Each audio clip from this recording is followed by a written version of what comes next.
Hey everyone, welcome back to the channel. Sorry for the delay in getting this video out. I promise you it's going to be well worth the wait. Today we are going to be taking a deep dive into one of YouTube's favorite companies of all time, Tesla Motors Inc. We are also going to try to answer the following questions. First, what is the intrinsic value of Tesla today? And second, is Tesla a buy at current prices? These videos take up all of my free time for weeks, so if you appreciate the level of detail and work I put into these videos, the best thing you can do to say thank you is drop a like on this video, as it really helps out the channel. Let's start with a quick summary of everything we cover in today's video. Tesla undoubtedly creates fantastic products and is developing into a fantastic company. However, investing in the stock now means that we would have to invest at or near the stock's all-time highs in an uncertain economic situation. This additional risk is enough for investors to be wary and require a higher equity risk premium when considering opening a position in Tesla. Tesla vehicles had no close rivals for years following their launch. However, the release of the new Porsche Taycan indicates that it's possible for the other automakers to start catching up. Overall, Tesla still appears to be destroying shareholder value due to having a cost of capital above its return on capital. However, we take a look at the one thing Tesla needs to focus on to change this, and I detail the steps that they have already taken in this direction. After performing a net asset value and DCF analysis, it appears that Tesla is undervalued from an earnings perspective, but overvalued from an asset appraisal perspective. I discuss which valuation method is most important in Tesla's case, and I also detail at which price point one should be looking to enter the stock if they want to add some exposure to Tesla. As always, we will start by running through some screens. These screens will help us determine if Tesla is currently out of favor in the market and or in an obscure industry. The best time to buy a stock is typically when it meets all of these screens. However, there can be exceptions. Using these screens makes sense logically, as I've explained in the past. If people oversell the stock or not many analysts are trying to determine its true intrinsic value, its price will likely stray away from its value. As you can see, in this case, Tesla passes none of the four screens, signifying that it likely isn't undervalued under these traditional screens. Since this is the case, we need to determine if Tesla has a high probability of having a sustainable competitive advantage over its peers. If we find this probability to be low, then we should stop our analysis here. There are three main factors we need to consider when determining if a company has an SCA. First, does the company have barriers to entry or moats that protect it from competition? Second, are there regulatory factors that limit the number of competitors the company has to take on? Finally, is the management team exceptionally competent and operating with the shareholders' best interests in mind? We'll start with by far the most important of all three components: barriers to entry. There can be three types of barriers to entry, which are cost advantages, demand advantages, and economies of scale or scope. Cost advantages are broken down into proprietary tech, like patents and special processes, and the other component is know-how, which can be comprised of anything that helps the company drive value in its products. Tesla has a proven track record at developing some amazing proprietary tech. However, Tesla deals with this technology in a very unique way. In the case of their patents, for example, Tesla refuses to take legal action against any company that wants to use their tech in good faith. Their corporate office has stated that this will help in the global mission against climate change.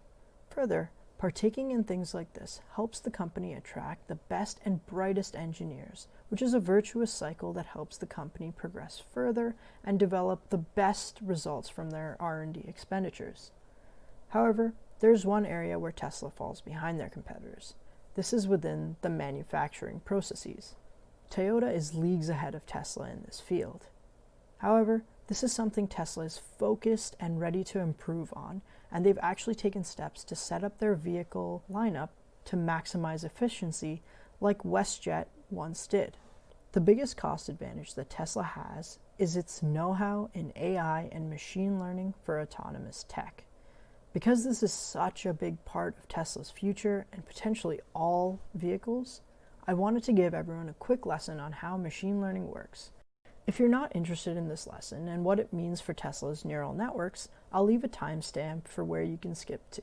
There are two types of ways we can use computers to work with data. First, we have traditional solutions, which are like math equations. They don't learn, but they just compute. The cool thing about machine learning is that you can actually train the computer to find patterns and then adapt to new situations.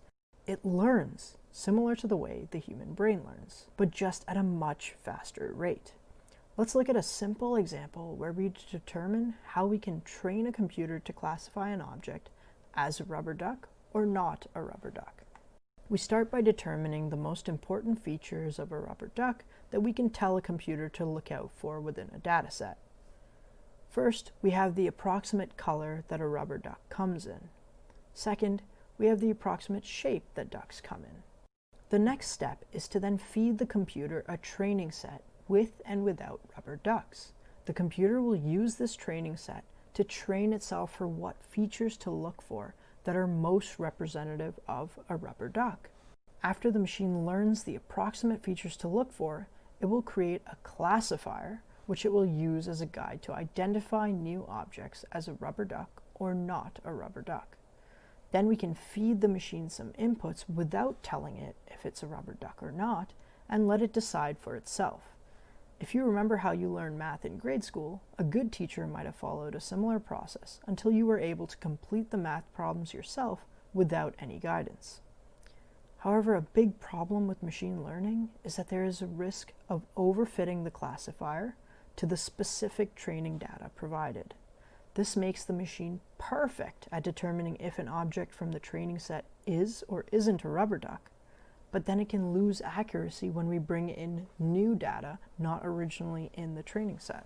I hope this lesson showed that even in a simple example of trying to train a computer to recognize rubber ducks, machine learning can be very complex. However, just like when you were in grade school, likely the more math you did and the more you worked on honing your skills, the better you got. The same is true for machine learning, which is why Tesla's fleet puts them in the best position relative to their competition. If you're interested in learning how Tesla is handling the problems their cars face on the road every day, check out their Autonomy Day, which they have posted on YouTube. I'll also cover my thoughts on Elon's bold projections for an autonomous vehicle future being less than a year away in the revenue schedule part of the modeling process later on. Demand advantages are broken down into habit, which is when a customer buys a company's product without even considering the competitors. Search costs, which represent how difficult it is for a customer to find a product with a similar or better value proposition. And then there are also switching costs. These are mostly non-monetary hardships a customer would face if they had to switch to a competitor's offerings. Tesla misses out on the biggest demand advantage a company can have, which is a customer base that buys its products out of habit. This is mainly because Tesla is selling very expensive cars, and typically the more money people have to spend on something, the more research they do. However, what's interesting to note is that cell phones have started becoming habitual purchases, even though they're getting quite expensive. Since Tesla has not gone through multiple design refreshes, we don't yet have enough data to know if people would buy Teslas habitually. I can tell you that this is probably something Elon has thought about, and this is why Tesla is working to revolutionize the car buying process. In terms of search costs, Tesla benefits from most of the population knowing very little about cars. This means that once they can get a customer into their ecosystem, it's unlikely that most customers will be keeping up with which new EVs have the best technical specifications if they're happy with the product they currently own. Next, we move on to switching costs, and this is where Tesla really shines. The most obvious example of a switching cost that Tesla has created is its supercharger network. These intelligent charging stations make road trips bearable in an electric vehicle. However, many people overlook the significance of Tesla's over-the-air updates. These simple updates create numerous switching costs that no car owner has ever experienced. Imagine waking up one day, going downstairs to the garage, finishing up a software update that has now given you access to Sentry mode improvements, dashcam improvements, improved summon mode, new games, a virtual theater, Spotify, etc. these were just a few of the improvements from software version 10.0 that Tesla recently released. What other car comes out with updates like these? This is a near perfect example of a company creating non-monetary attachments to a product the right way. A simpler example of how powerful this can be is seen when we analyze Apple. Let's take a look at the iPhone and the free messaging software iMessage. This simple, free software, along with others like iMovie, create an ecosystem that the customer did not have to pay anything for, but creates a strong preference for Apple products over others due to them being comfortable with the software or having other family members and friends using the same software and it being a closed loop. Next, we move on to economies of scale, and this has numerous subcategories that we need to consider. First, we need to understand which business model the company is operating in and whether it's a free market or some other type of competitive market structure. Second, we need to consider the ratio of fixed costs to variable costs and if producing more increases margins effectively. Third, we need to determine if there is an intersection between strong demand advantages and a majority market share. If this is the case, it can create tremendous shareholder value and reduce business risk. Fourth, we need to consider the company's ability to defend their market share, which can be done through a variety of methods. Finally, we need to determine if the company has both economies of scale and demand advantages. This helps companies sustain high margins over time. Tesla is currently operating in a free entry differentiated market, which is also known as monopolistic competition. In these environments, new entrants don't automatically result in competitors having to drop prices, as their goods can differ from their competitors. Instead, the overall market is just cut into more slices, so the quantity sold by each incumbent drops. In markets like these, we usually want to see that the overall market is growing. If the overall market is growing, then there is usually less pressure for companies to compete against each other, which incentivizes price decreases. In Tesla's case, the EV market is growing rapidly, and Tesla has been able to carve itself a niche with the younger demographics who want more or better tech in their cars. There's a concept called the marginal cost of production, and it's calculated by dividing the change in the total cost by a 1 unit change in the production output. This tells you the cost of production for creating one more unit. Basically, you want to be investing in companies that can produce more units without increasing fixed costs or variable costs other than what they pay right now. Unfortunately, Tesla does not find itself in this position because it must create new factories in order to service additional demand. The additional demand isn't the bad part, but the requirement of needing to create new factories to service this demand is what's less than ideal. For example, software companies are able to become so profitable when they reach large scales because they incur very few additional costs when they begin scaling their production. For example, Netflix doesn't have to open a whole new production facility if it wants to expand to more consumers. They just need to add a few more servers. Next, we need to ensure that Tesla will be able to defend their market share over time. The original Model S was introduced in 2012, and since then, no competitor has really come close to topping the Model S in performance.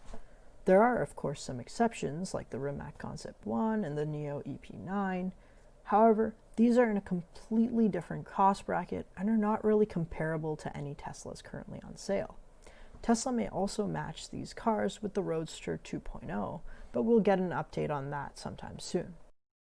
The only competitor to come close to competing with Tesla's Model S has been the Porsche Taycan.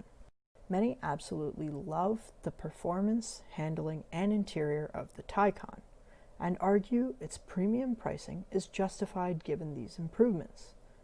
I think for most people trying to maximize the bang of their buck, the Tesla is still the better option by a slim margin. Considering Porsche have a Formula E team, a sizable stake in Rimac, and they have premium pricing over the Tesla's Model S, we should actually expect them to deliver better performing cars, especially on a track. That being said, there isn't really sufficient competition in the Model 3 price point. And now that the Model Y is here, the Jaguar I-Pace has also met its match. In summary, a company must meet or beat its competitors' prices, and it must be able to match the competition's product features and advertising campaigns.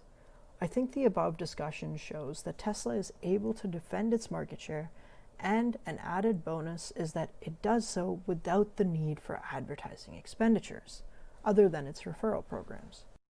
Finally, we need to consider if there's an intersection between economies of scale and demand advantages. While I believe Tesla does benefit from this intersection, I think if they had a better ability to control the costs they face when expanding production, they could see better profitability. However, there are multiple things that Tesla is doing right now, like creating operational efficiencies by sharing 70% plus of components in the Model 3 and Y. I'm planning a video on why WestJet was such a successful airline in its early years, and I'll cover why component sharing creates amazing operational efficiencies in that video. However, something cool to note is that in Tesla's Q1 2020 earnings call, they actually mentioned that this specific example is what has driven the Model Y to achieving profitability in its first active quarter. The second component we need to consider is the impact any regulatory factors have on the probability of Tesla sustaining a competitive advantage over its peers. There is only one important factor to discuss here, and it's regarding Tesla's full self-driving software. To have a fully feature-complete version of the software sold to customers, Tesla will have to obtain regulatory approval. If Tesla succeeds in obtaining this approval, they will have a monopoly on this service, and no other competitor has a sophisticated enough software at the moment to rival Tesla. The third and final component we need to consider is management's impact on the probability of the company sustaining its competitive advantages. There are 7 factors we need to consider about management. First, has management been including some information about succession planning for its key executives? Second, what are the training plans management use for high-level executives to ensure that they're well-suited for the work they're being asked to do?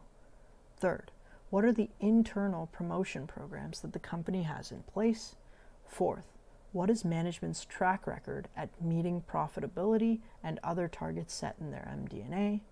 Fifth, is there any misleading reporting that causes concern? Sixth, is management's business strategy sensible? Finally, is management accumulating excess cash on the balance sheet? We'll start with succession planning. Succession planning is very important to value investors, and we want to see it discussed in the company's annual reports. This is especially important for a company like Tesla or Berkshire Hathaway, where so much faith in the company is held in its core leadership. Unfortunately, Tesla does not really discuss succession planning in its 10Ks, not even for Elon. This is fairly troubling considering that he's gotten himself into a lot of trouble with authorities over his tweeting. It's quite odd that the company doesn't discuss succession planning because in item 1A in the 10K, which is the risk factors section, the company states that they are highly dependent on retaining Elon Musk within the firm. These types of companies need to have their CEO grooming someone in a COO or president level position to take over if anything unplanned occurs. However, to be fair to Tesla, Elon has recently stated at the opening of Tesla's new factory in China that he may already be considering a successor. Training plans often aren't detailed in the 10K, but rather through press releases about the company's training process and culture. In this case, I was able to find sufficient documentation detailing Tesla's goal of building a culture that's focused on continuous improvement. Firms trying to embody this culture typically invest heavily in management training programs, especially those that focus on operations. Internal promotion programs, again, weren't detailed in the 10K. However, I was able to source a Bloomberg article that highlighted some statements from senior-level management at Tesla. Jerome Gillen, Tesla's president of the automotive group, said in a memo that it is the company's strong preference to promote from within, and this has been reflected by the company's hiring behavior over the past couple of years. Further, Jerome has also said that someone joining Tesla today as a junior engineer could very well become CEO of the company one day. This seems to be the natural progression a promising startup would go through as they first try to lure away talent from big companies who have spent lots of resources on talent development, with the allure of giving these individuals equity from the start of their tenure at the startup. In terms of management's track record of meeting the targets they have set out for the firm, Tesla has done a fantastic job. However, as you may be expecting, this comes with a caveat. Tesla has repeatedly missed deadlines for production targets and model rollouts. Most people, when they hear Musk provide a target, are extremely skeptical of the true timeline of the project. Musk has admitted that this is something he needs to work on, and from my perspective, the company is only hurting itself, as of right now, with the extremely optimistic targets. For example, given Musk's track record of being overly optimistic, I have a hard time believing that the company will be able to put fully autonomous robo-taxis on the road by the end of next year, even though the current target is the end of this year in 2020. Now we get to arguably the most important part of assessing management. Can we trust the financials that Tesla is putting out in its quarterly and annual reports? I personally think that even though the statements are not as well organized as I would hope, the numbers are not suspect or made up. A major critique has come in from David Einhorn of Greenlight Capital, a very famous investor, regarding Tesla's abnormally high accounts receivables balance. Tesla's past response to this critique was that they make a lot of sales in the last few days of the quarter, which causes the accounts receivable balance to balloon. Mr. Einhorn said that this couldn't have been the case in Q1 2020, as most of the world was in lockdown at that point and car sales had come to near standstills relative to past quarters. Neither Tesla nor Musk has added any further comments other than this small piece of disclosure in the 10Q that stated that one unidentified entity made up 10% or more of their accounts receivable balance. The sales to this entity were for carbon credits. Given that Tesla is being audited by PwC, a reputable accounting firm, I'm fairly sure the accounting is not fraudulent. Unfortunately, without access to Tesla's accounts receivable, the best anyone could do would be to compare the accounts receivable to sales ratio for all electric vehicle companies against other automobile companies and test for a large discrepancy. Unfortunately, there really aren't any comparable companies to Tesla in the automotive space to test this hypothesis. Finally, the last questionable accounting practice Tesla partakes in is in the use of special purpose vehicles or entities. These are used typically to move certain debts off the balance sheet and isolate risk. Realistically, this is not something a healthy company needs to do, and if too many SPEs are created, you can end up with a situation like Enron. To be honest, I did not dig into these as much as they're quite complex, and I'm sure all this fancy accounting would bore most of my viewership base, and this video was already getting far too long. That being said, if this is something people want me to look into, I will do so in follow-up videos. While Tesla is likely not manipulating its financial statements, I do want to mention a serious issue I had with management, namely Elon, recently. As much as I admire Elon Musk's intelligence and his ability to lead 3 amazing companies, he needs to stop tweeting things that manipulate the stock price. Most of you may have guessed that I'm referring to his tweet at 11:11 a.m. on May 1st. The tweet on your screen is problematic for the following reasons. First, Tesla finished a $2 billion capital raise on Feb 14th at $767.29 per share. At 11:11 a.m. on May 1st, the stock was trading at $748.46 per share. Any institutional investor who bought into the secondary offering at $767 per share feels ripped off, and they will likely never trust Tesla enough to buy them again. To understand why this is such a big deal, you need to understand how companies actually go about raising capital from institutional investors. This is a very complicated process. Essentially, it works like this. The company who wants to raise capital, in this case Tesla, goes to some investment banks, usually a collection of them with a few lead underwriters, and tells them that they want to sell their shares, and they work with this investment bank to create an approximate price per share that still allows for some upside. Imagine it this way. You go to buy a house as an investment property that costs you $400,000. You buy the house because you've done some analysis and the real estate agent discusses with you that there are great things happening for the neighborhood that will likely boost the value of the home in the coming future. However, after buying the house for $400,000, you hear that the real estate agent mentions to others that he does not actually think that the house should have sold for $400,000 because it isn't even worth that much. Would you not feel like you were cheated? In the case of Tesla stock, it's a bit different, as management and the investment banking team are supposed to be working with the institutional investors to find them a fair price. And if they don't find them a fair price, this reflects very poorly on the investment banking team. That's why I'm quite surprised that neither Morgan Stanley or Goldman Sachs have taken any action against Elon Musk for him tweeting the way he has. The other reason why this is problematic is if Tesla ever finds itself in a position where they need to raise cash through equity offerings once again, institutional equity investors may be skeptical and worried that Elon Musk's and Tesla's management team don't actually believe the stock price they're offering to sell at is a fair price. So we could hope that Elon is only saying this now because the pandemic has altered his valuation for his company. But as of right now, no one knows why Musk believes this. This is not something to take lightly, and another big problem is that Tesla compensates their employees with RSUs and other stock-based products. This retweet summarized the frustrations many workers have been feeling.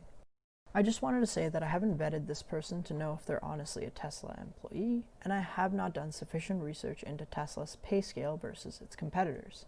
However, it's not unrealistic that a tech startup is paying less in cash salary relative to a massive automotive company or a large tech company like Apple that's cash rich. There was one final nail in the coffin for this tweet.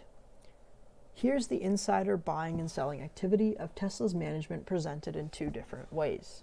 Tweeting something like that after your senior management has sold off significant sums of stock is not a good look for the company. This is plainly reckless, and the consequences of this tweet were likely not considered in detail from Elon. I think it's a bit of a shame, to be honest. There is one thing shareholders can be thankful for. Tesla did not initiate any stock buybacks after that tweet. If they did, it would have been an SEC violation, and Elon Musk would have likely been forced to remove himself from Tesla's senior management.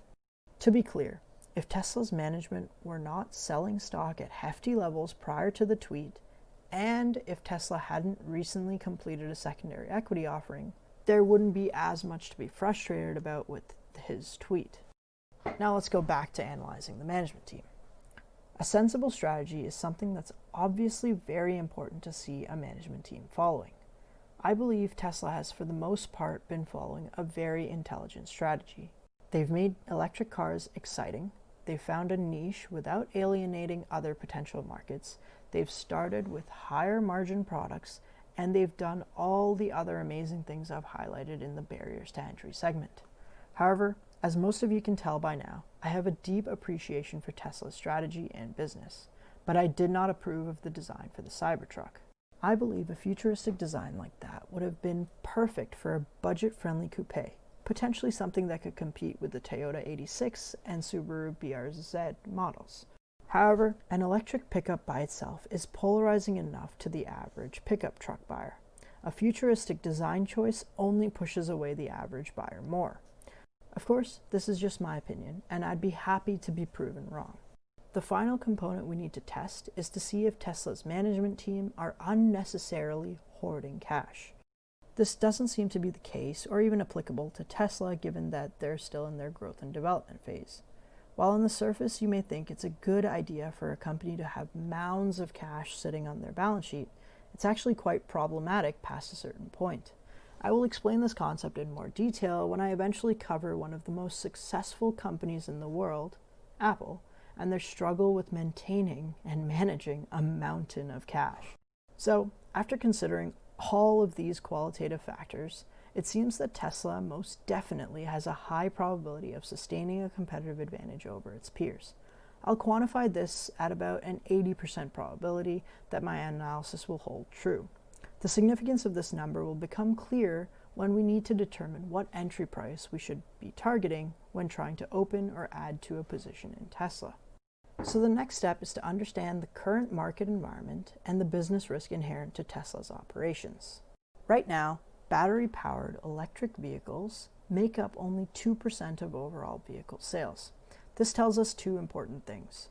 First, a comparable companies or multiples analysis for Tesla is going to be very difficult to justify given the size difference of the two markets. Second, the electric vehicle market is expected to grow by around 800% in 10 years. For this reason, a comps analysis just doesn't work well for Tesla.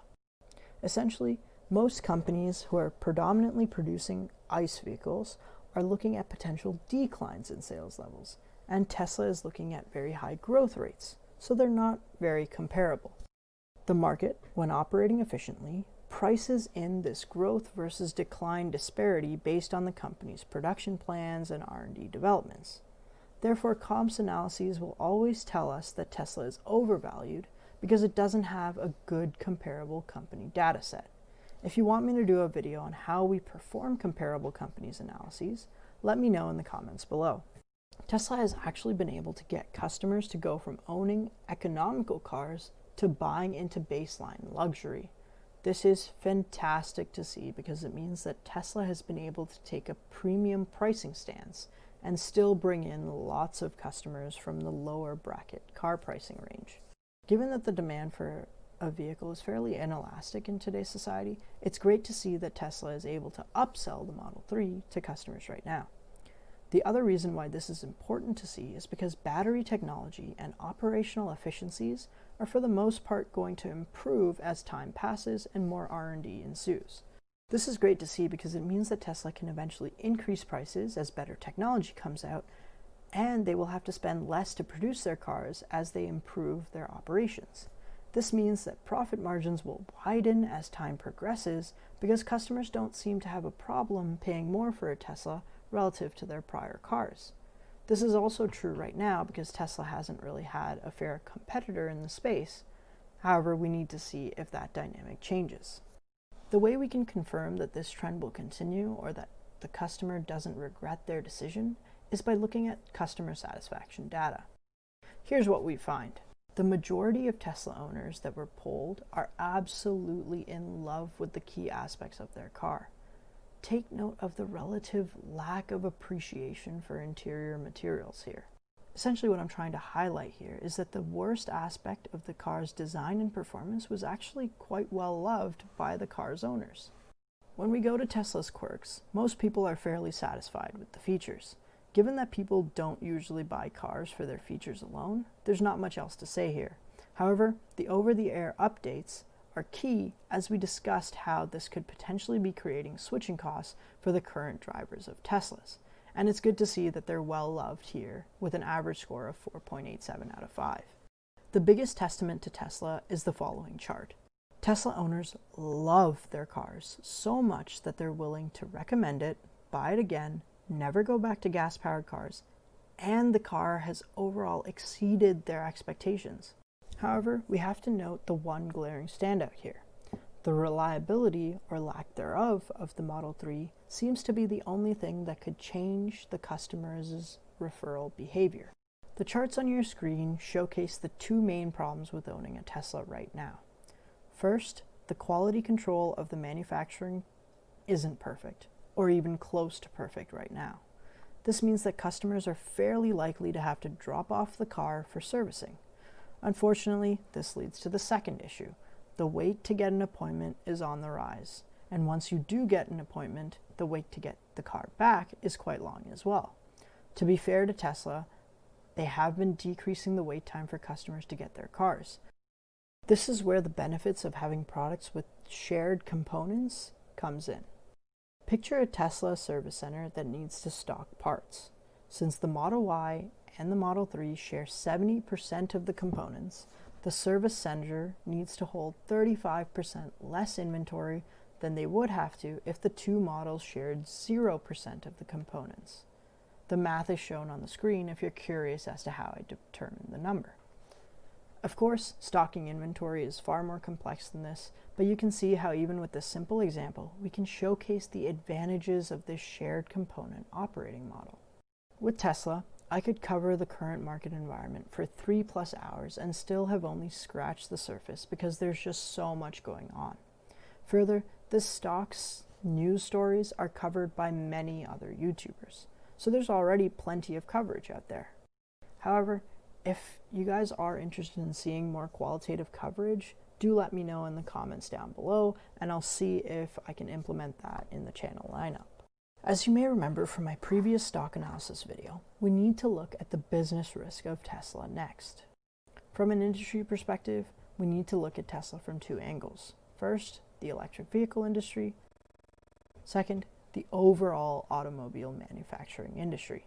Because Teslas are priced at premiums and most buyers are entrenched in the overall automobile industry, Tesla is likely to be heavily impacted by cyclicality. Growth, competitive dynamics, and regulatory factors all seem to have a mix of positives and negatives for Tesla. For example, while the EV market is expected to have exceptional growth moving forward, since the overall market is developed for the most part, there will be a lot of vehicles left in circulation that will continue getting cheaper as carbon taxes erode their values. These leftover cars have a dampening impact on the EV market's growth. In terms of market risk, the Consumer Confidence Index is still very low, and the record high unemployment levels showcase that more people than normal have far less spending money and will need to dip into savings. This has an adverse impact on the luxury car business, especially companies in the middle ground between extreme luxury and extreme frugality. For example, a billionaire doesn't really need to worry about going shopping for a Ferrari, and someone trying to save won't find a better deal than a used Toyota Corolla. Both of these markets are less prone to shocks, but middle-tier luxury companies like Audi, Tesla, BMW, etc. will likely lose out on customers and will struggle the most. To now understand the risk of Tesla relative to its peers, we must consider a few more factors. Tesla's market cap is the largest of all automakers, but its revenues and cash flows are still far from the largest. This size, combined with the company's strong competitive positioning, reduce its business risk relative to peers. However, Tesla's relative business risk is hindered by its weak profit margins and volatile track record. Once these things stabilize, Tesla will likely have lower business risk relative to its peers. Based on these three factors, I believe Tesla is operating with medium business risk, with the majority of this risk being attributable to the industry that they operate in. This means that Tesla should hold a debt-to-value ratio somewhere within the 30 to 50% range. Ideally, I'd like to see Tesla hold approximately 30% debt to value right now, and as margins improve, I'd like to see them gradually move towards 50% debt to value. Remember, debt is not a bad thing when used correctly. So this will be everything we cover in part 1 of this video. In the next part, we will determine the financial risk of Tesla and use this to derive an equity risk premium. Once we have that ERP, we will analyze if Tesla is creating or destroying shareholder value through comparing its ROIC to its weighted average cost of capital. Then we will take a look at a DuPont ROE analysis to understand where Tesla's pain points are. Following this, we will build out an NAV analysis as well as a DCF analysis to determine what Tesla is worth from an asset appraisal and a future cash flow perspective. I look forward to seeing you guys in part 2. Until then, always remember to be eager to learn, willing to invest, and prepare yourself for success.